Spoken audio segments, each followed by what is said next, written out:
이번 시간은 장애 케이스 중에 이제 세 번째 시간으로 인터넷 서비스 장애에 대해서 설명을 좀 드릴까 합니다. 그 중에 이제 페이스북, 지금은 이제 메타로 사명을 변경했죠. 근데 서비스 네임 자체는 이제 페북이라고 이미 계속 쓰고 있고, 이 페이스북이 작년에 21년 10월 아마 4일일 거예요. 외국 시간으로. 그래서 이제 그때 6시간 넘게 아예 모든 서비스가 다 중단이 됐던 케이스가 있습니다. 먼저 이 그림을 좀 보시면 UTC 기준으로 10월 4일에서 5일 넘어가기 전 시간이죠. 그래서 뭐 이 규모가 어마어마할 텐데 이제 그 중에 전체 서비스가 다 다운이 돼서 트래픽이 거의 없는 게 보이시죠? 예. 그래서 이제 어떻게 보면 큰 장애가 났고, 사실 이 장애 때문에 뭐 주가도 엄청 주저앉고, 이제 주커버그가 나와서 사과 문까지 발표를 한 걸로 알고 있는데, 뭐 저희 한국 시간으로 이제 아마 새벽 시간대나 크게 화두는 안 됐을 것 같아요. 근데 아마 페북이 지금 거의 뭐 전 세계적으로 엄청나게 많은 인원들이 사용하는 서비스다 보니까 이제 죽어서 이슈화가 됐고요. 이 과정상에 이제 네트워크 하는 저희 입장에서 좀 한번 살펴봐야 될 문제가 있어서 한번 분석을 해봤습니다. 먼저 기본적으로 이제 어떤 서비스를 제공을 받기 위해서 이제 사용자들이 접속하는 환경을 보면, 뭐 사용자가 지금 페북 같은 경우는 모바일뿐만 아니고 PC 뭐 이렇게 접속을 시도를 하겠죠. 근데 이제 대부분 서비스가 이제 URL 기반으로 제공을 하잖아요. 도메인 기반으로. 그래서 뭐 www.facebook.com 뭐 이렇게 접속을 시도를 하겠죠. 그러면 이제 이 자체 이런 디바이스가 먼저 이 DNS 쿼리를 통해서 이 www.facebook.com에 대한 뭘 확인하죠? IP 정보를 확인하죠. IP. DNS 쿼리를 통해서 내가 통신해야 되는, 실제 페북 서비스를 받기 위해서 통신해야 되는 IP 정보를 확인합니다. 그래서 이 IP 정보가 확인이 되면 그 다음에 사용자가 실제 이 디바이스에서 해당 IP로 뭐 HTTPS를 이제 트라이를 하겠죠. 웹 서비스 같은 경우는. 그렇게 해서 이제 크게 DNS 쿼리하는 서비스 이제 트래픽과 실제 서비스라는 트래픽으로 두 개 나눠지는데, 이제 전제 조건이 항상 DNS가 우선이라고 보시면 될 것 같아요. 그래야 내가 누구랑 통신해야 되는지 아니까. 이제 전체 서비스가 안 됐다는 건 일단 이렇게 얘기가 나오면 먼저 내 서비스를 제공하는 어떤 도메인이 룩업이 되는지, 이게 안 된 게 아닌가라는 일단 추정을 할 필요가 있습니다. 갑자기 전체 서비스가 안 될 수 있는 확률이 이쪽에서 많이 발생하는 케이스가 많거든요.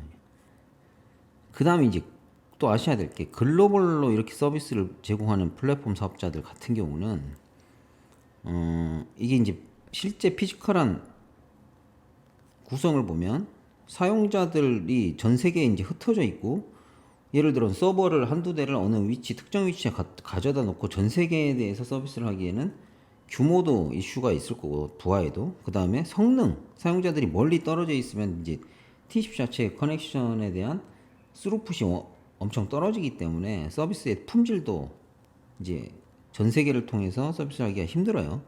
그리고 이제 이 정보를 계속 동기화를 시키면서 서비스를 해야 되기 때문에 실제 이제 뭐 데이터 센터나 서버 자원들을 완전히 확장을 해서 계속 실제 모든 데이터가 있는 자원들을 사용자 위치에 가져다 놓을 수도 없고요. 그래서 이제 요게 이제 언제 때 그림인지 모르겠지만, 페북의 이제 데이터 센터하고 이 노란색이 실제 데이터 센터라고 보시면 될 것 같아요. 미국 쪽 서비스하는 데이터 센터랑 이제 아마 유럽이 데이터 이제 그 법 때문에 아마 유럽 쪽에 서비스를 제공하기 위해서는 로컬의 데이터 센터를 이용을 해야 돼서 아마 EU 규제 때문에 아마 데이터 센터를 이쪽에다 만든 것 같고요. 최초에 이제 당연히 미국하고 유럽이 가장 많이 쓰고 있으니까. 근데 이 빨간 점들 위치가 뭐냐면, 일종의 이게 백본 데이터 센터라고 하면, 빨간 점들은 실제 엣지 팝이라고 보시면 될 것 같아요. 서비스를 제공하는 엣지팝. 그래서 사용자들을 이 뭐 한국이 여기 있겠죠. 한국에 있는 사용자들은 가장 가까운 엣지 서버로 서비스 접속할 때 위치를 시키려고 하고 여기서 1차 처리를 하고 그 다음에 필요한 데이터들은 이제 실제 데이터 센터랑 통신을 할 수 있게끔 이렇게 서비스가 구조가 되어 있다라고 보시면 될 것 같아요. 이제 구글이나 페북 뭐 이런 서비스 다 마찬가지라고 보시면 될 것 같아요. 왜냐? 이 이제 엣지팝에서 제공하는 게 뭐냐? 주로 이 이제 처음에 아까 말씀드렸던 이제 DNS 쿼리를 위한 DNS 자원들, 쿼리를 받아서 제공 이제 실제 서비스하는 IP를 정보를 제공하는 DNS 자원들. 그 다음에 뭐 예를 들어 이제 SSL 기능 같은 경우는 이제 오프로딩을 시켜준다든지 그래서 암호화에 대한 오프로딩이 여기서 끝나고 이 내부 이제 데이터 센터에서 엣지팝과는 페북망이라고 보시면 될 것 같아요. 페이스북 망이라고 그 망을 통해서 정보를 가져오게끔 그래서 이제 조금이라도 응답 속도를 개선하고 그 다음에 가장 중요한 게 캐시 역할이죠. CDN 서비스 사업자를 쓸 수도 있겠지만 페북 같은 경우는 직접 이렇게 글로벌하게 캐시 서버도 엣지팝을 운영하고 있으니까 그 안에 캐시 서버도 넣을 수 있을 것 같고요. 이제 그렇게 구성을 하는데 그러면 이 사용자를 가까운 엣지팝으로 접속을 유도를 하려면 어떻게 해야 돼요? 거기에 이제 DNS 쿼리에 의해서 각각의 엣지팝에 있는 서버들로 IP 정보를 줘야 되잖아요. 가까운 IP. 사용자의 위치 정보를 확인한 다음에 그죠? 조금 지워볼게요. 다시. 한국에서 예를 들어 쿼리가 날라오면 DNS 쿼리가 이 DNS 쿼리를 먼저 볼게요. DNS 쿼리하는 과정은 뭐 워낙 DNS도 내용이 많기 때문에 제 컨텐츠 다른 거 보시면 될 것 같고요. 최종적으로 사용자 PC에서 세팅되어 있는 이제 DNS가 리커시브하게 사용자가 이제 따따따 페북에 대해서 요청을 하게 되면 얘가 이제 실제 DNS 쿼리 과정을 거쳐서 최종적으로는 이 페북이 가지고 있는 페북 도메인에 대한 오너십, 이 페이스북닷컴에 대한 도메인에 대한 오너십을 가지고 있는 모든 이 하위 호스트 정보들에 대한 IP 정보가 다 가지고 있는 게 오서러티브 이제 네임 서버라고 보시면 될 것 같은데 그 정보들이 왼쪽에 지금 그림으로 표시가 돼 있어요. 그래서 ABCD라고 네임 서버를 페이스북은 운영을 하고 있고요. 각각의 IP 정보가 이렇게 세팅이 되어 있습니다. 그래서 실제로는 지금 버전 4 정보로는 4개의 IP를 쓰고 있는데 페북이 이 4개의 IP가 서버가 한 대씩만 글로벌하게 4대가 있는 게 아니고 이 엣지팝에 아마 뭐 전체가 아닐 수도 있어요. DNS 쿼리 자체를 받아주는 자원이니까 DNS도 워낙 많은 쿼리가 들어오기 때문에 분산해서 수용을 하고 있을 거예요. 그걸 이제 DNS 서비스를 엣지팝에서도 제공을 하고 있는 거죠.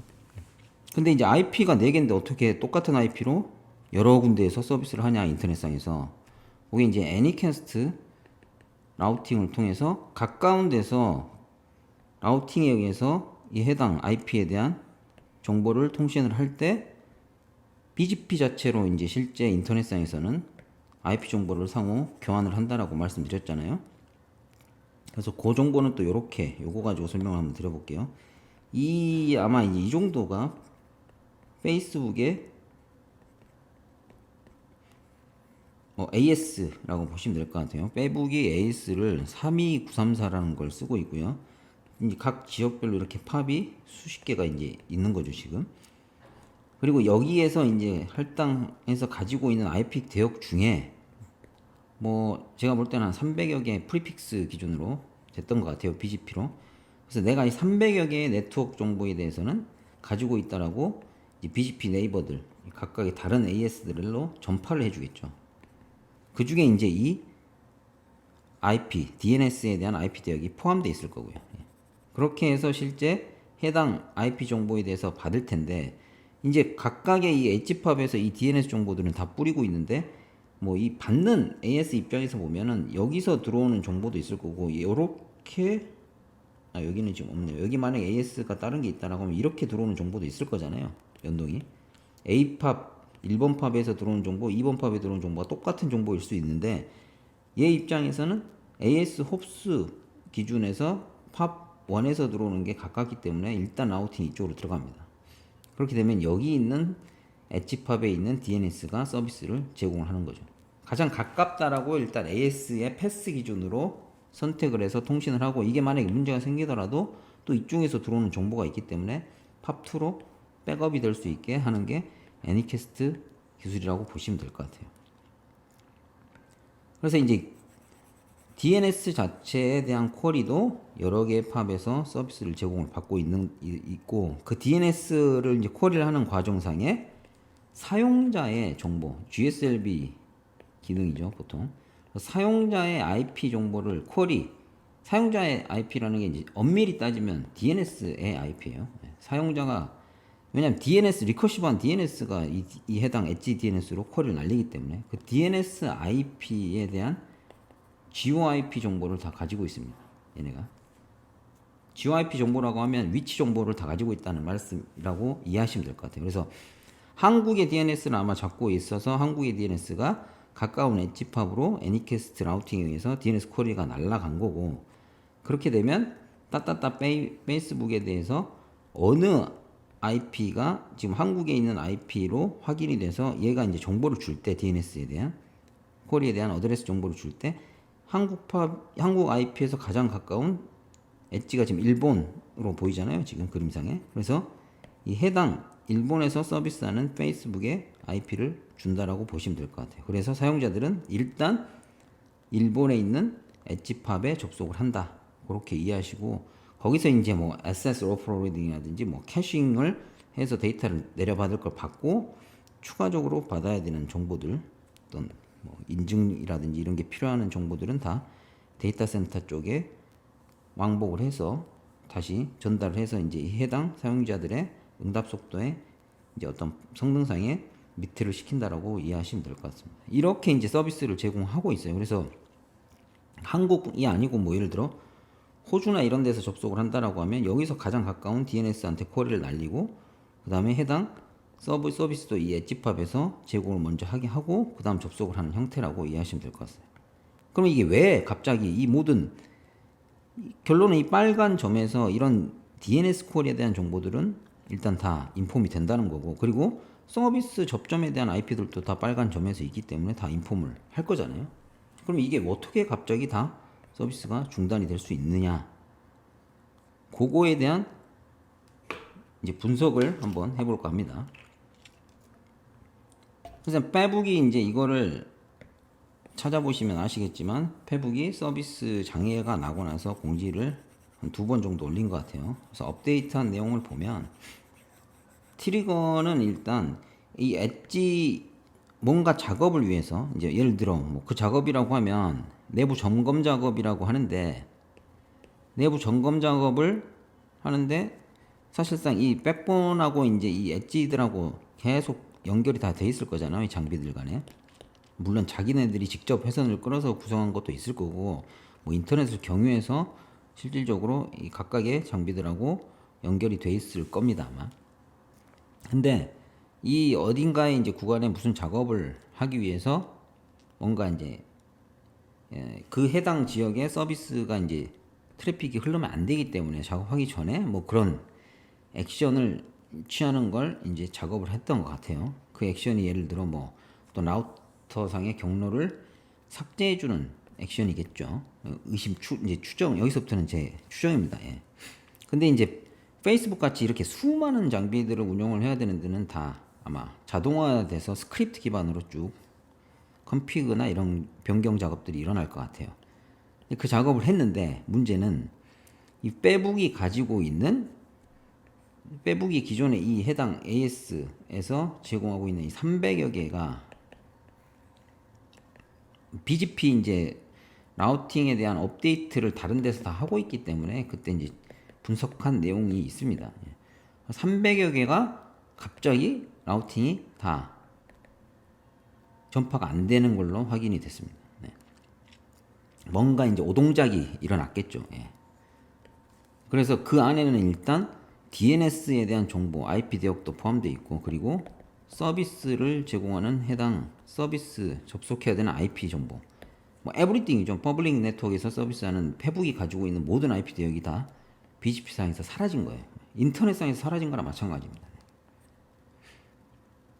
그래서 그 다음에 확인을 해보니 실질적으로 이 BGP 정보가 이제 예를 들어 한 300여 개 중에 한 250여 개는 뭐 1시간이 안 돼서 아마 올라왔다라고 한 것 같아요. 예. 근데 이제 문제는 이 각각의 엣지팝에서 운영 중인 이 DNS 자원들, 이 애니캐스트로 DNS 자원들이 각각의 엣지팝에서 운영을 하고 있는데 얘네들은 실제 서비스를 정상적으로 제공하고 있는지도 다 모니터링을 하고 있어요. 왜냐면 만약에 자기가 이제 사용자들한테 이 IP로 접속을 해라라고 전달을 해주는데 그 IP가 정상인지 아닌지 체크를 해야 되잖아요. 이게 체크가 안 되면 사실 그 IP의 정보를 줄 수가 없는 거죠. 뭐 그런 케이스. 그 다음에 이 BGP의 망이 어떻게 서비스가 되는지 확인을 할 수 있는 단계가 아니기 때문에 제가 볼 땐 서비스를 못 받았을 수도 있을 것 같아요. 추정이.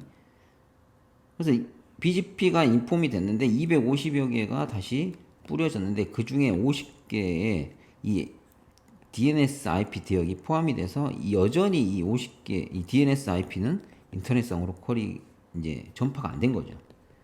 그래서 어디서 이제 6시간 동안 안 됐냐라고 하면 이 DNS 실질적으로 DNS 쿼리 과정이 안 된 거라고 이해하시면 될 것 같아요. 사용자들이 페북을 찾는데 페북의 IP에 접속을 해야 되는데 이 쿼리 자체를 날릴 수가 없었던 거죠. 이 리커시브한 DNS들이 최종적으로 페북에 대한 IP 정보를 페북에 대한 IP 정보를 확인해야 되는 DNS를 찾을 수가 없었던 거죠. 이 IP들이랑 통신이 안 된 거예요. 그러니 6시간 동안 서비스가 안 되는 상황이 그렇게 발생을 했고 나머지 서비스를 제공하는 IP들이 인폼이 돼서 통신이 가능했다 하더라도 실제 룩업이 안 돼서 IP 정보를 확인을 못하니 사용자가 요 과정이 아예 진행될 수가 없었던 거죠. 이 해당 IP들은 인폼이 된다 치더라도. 그래서 영향이 뭐 전 세계 35억 명이 뭐 페북 서비스를 쓰고 있다라고 하는데 6시간 동안 서비스가 안 됐고 문제는 페이스북이 서비스가 안 되는 걸로 인해서 다른 전체 인터넷 서비스가 아마 지연이 발생을 했을 것 같아요. 왜냐면 예를 들어 이제 8.8.8.8이 대표적인 리커시브한 DNS잖아요. 사용자들한테 글로벌하게 구글이 제공하고 있는 DNS 서버죠.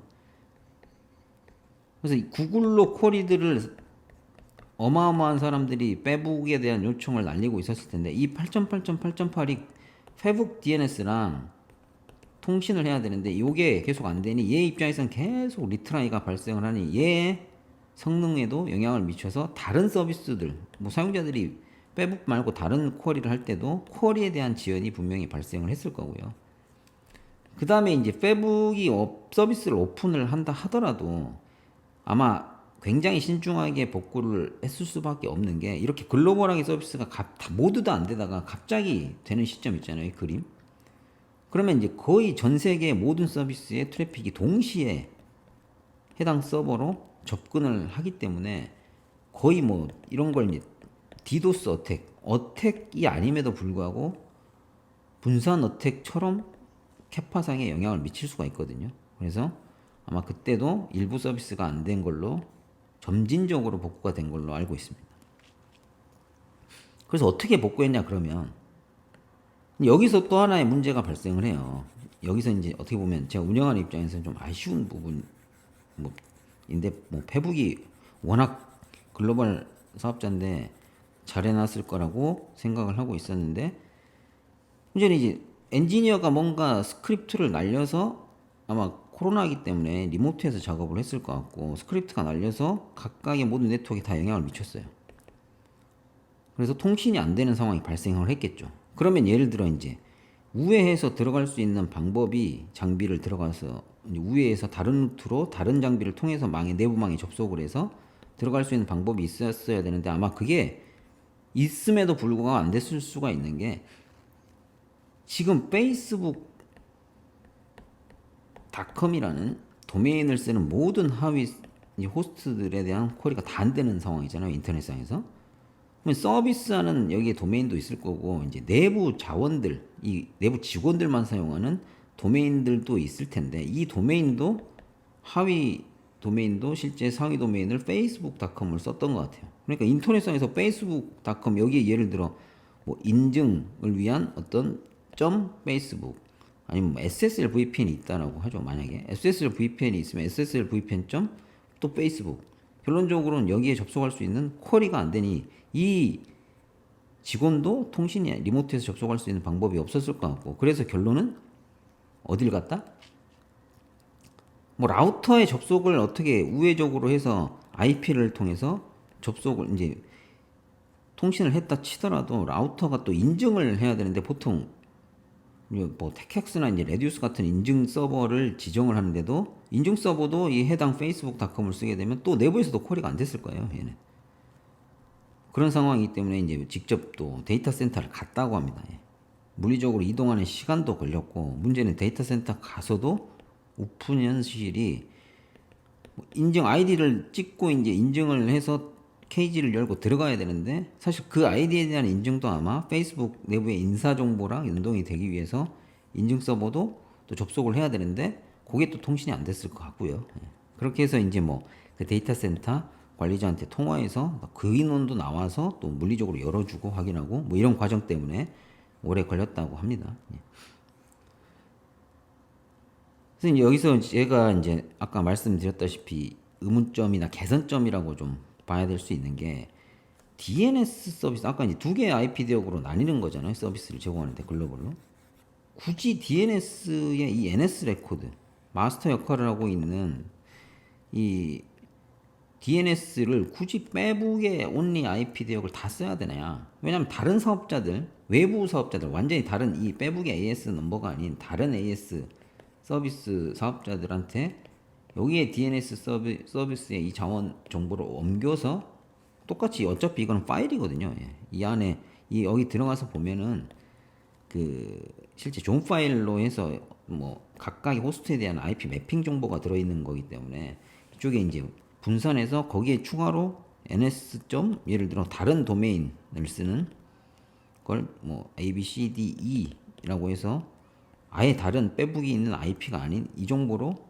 가져다 놓을 수도 있었지 않았을까. 물론 요거는 이제 실제 GSLB 형태로 해서 각각의 엣지팝에서 DNS를 쿼리를 던져주는데 그 IP 정보가 계속 변경이 돼야 될 거거든요. 그 로직이랑 또 연계가 될 수도 있고요. 그래서 뭐 DR이라도 뭐 이런 경우가 생겼을 때 일반적인 서비스라도 될 수 있게 할 수 있지 않았을까. 그 다음에 이제 아까 말씀드린 이 실제 서비스하는 도메인은 다 페이스북닷컴으로 서비스를 해야 되겠죠.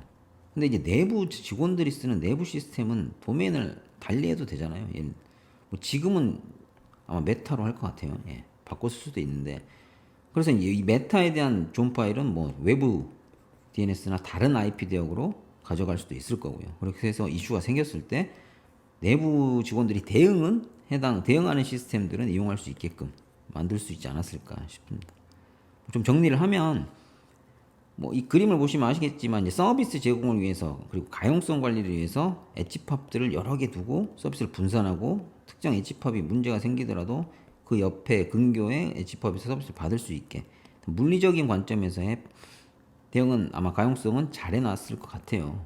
이건 눈에 보이는 거고 플로우를 좀 따라갈 수 있겠지만 근데 어떤 이슈 특히 자동화 작업을 통해서 이슈가 한 방에 터져서 어떤 이슈가 발생을 했을 때 어떤 프로세스 부분이라든지 대응하는 관점에서의 어떤 가용성 관리 대응은 약간 좀 부족하지 않았나. 뭐 이게 뭐 페이스북 같이 큰 조직 그리고 엄청 많은 직원들이 분업화돼서 일을 해야 되기 때문에 발생할 수 있는 이슈일 거라고도 생각을 해요. 전체를 다 보는 사람이 있느냐 이런 관점에서. 그리고 이제 페이스북이나 구글 같은 쪽에서 뭐 모든 서비스 DNS부터 시작해서 어떻게 보면 이건 딜리버리 서비스잖아요. 실제 페이스북이 제공하는 거는 페이스북 안에 있는 데이터를 제공을 하는 거고 플랫폼을 그 자원을 딜리버리하기 위한 DNS, 뭐 CDN 서비스, 캐싱 서비스 이런 것들을 직접 데이터 센터 물론 이게 비용이 비싸기 때문에 아웃소싱해서 쓰는 것보다는 직접 구축하는 게 비용적으로나 그리고 이제 유연하게 본인들이 대처하는 관점에서 그리고 데이터 센터도 이렇게 물리적으로 다 확대를 하고 있는 관점에서 어쩔 수 없었을 것 같은데 이런 그런 그 모든 막내에서 본인들이 가진 IP 자원 가지고 서비스를 하다 보니 이런 이제 전체 해당 AS에 대해서 가지고 있는 IP가 외부로 전달이 안 됐을 때 이런 이슈들이 발생을 하지 않았을까라는 좀 아쉬움이 듭니다. 예. 뭐 여기까지 제가 뭐 네트워크를 관리하고 운영하고 이런 서비스를 제공하는 조직에서 일을 하시는 분들 입장에서는 한번 분석을 하고 한번 곱씹어 보면 좋은 사례가 아니었나 싶어서 공유를 해드렸습니다. 감사합니다.